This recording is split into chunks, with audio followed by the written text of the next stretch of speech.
नमस्कार, संगीताज रेसिपीमध्ये आपलं स्वागत आहे। आज मी बनवली आहे आंबट गोड चवीची कैरीची चटणी। तर मी अर्धा किलो कैरी घेतली आहे, ती स्वच्छ धुवून घेतली आहे आणि आता आपण त्याचे चिरून घेऊया आणि उभे असे काप करून घेऊया। हे बघा, अशा प्रकारे तुम्हाला आवडेल तसे प्रकारे तुम्ही काप करू शकता। हे सर्व काप करून तयार झालेले आहे। आता मी गॅसवर एक पॅन ठेवला आहे, त्यामध्ये मी 1.5 पळी तेल घालून घेते। आपलं तेल छान तापलेलं आहे। आता फोडणी देऊन घेऊ। फोडणीसाठी मी जिरं आणि मोहरी घालून घेते, थोडंसं हिंग, त्यामध्ये आपण चिरून घेतलेले काप घालून घेऊ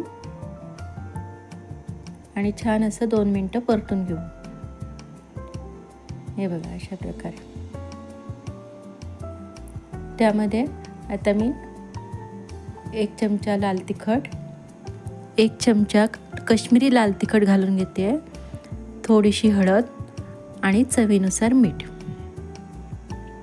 आता हे सर्व साहित्य आपण एकत्र असं करून घेऊ, जेणेकरून सर्व फोडींना तिखट आणि मीठ लागेल। अशा प्रकारे तर ही चटणी अतिशय चविष्ट बनते। तुम्ही जेवणासोबत तोंडी लावायला खाऊ शकता। त्यामध्ये मी अर्धी वाटी गूळ घालून घेते आणि 2 चमचे साखर।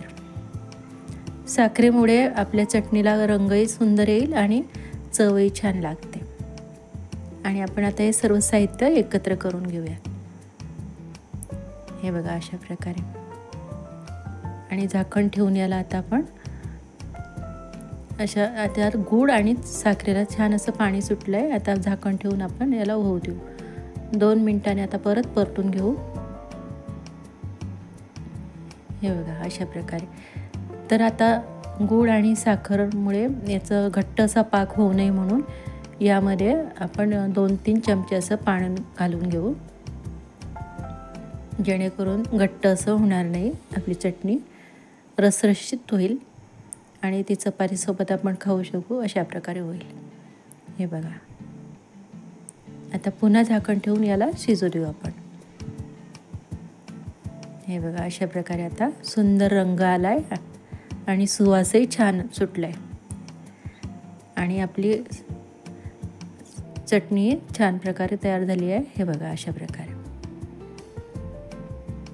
तर नक्की करून बघा, अतिशय चविष्ट बनते। अशाच नवनवीन रेसिपीसाठी आपल्या चॅनलला सबस्क्राईब करा आणि लाईक करत जा, शेअर करत जा। धन्यवाद।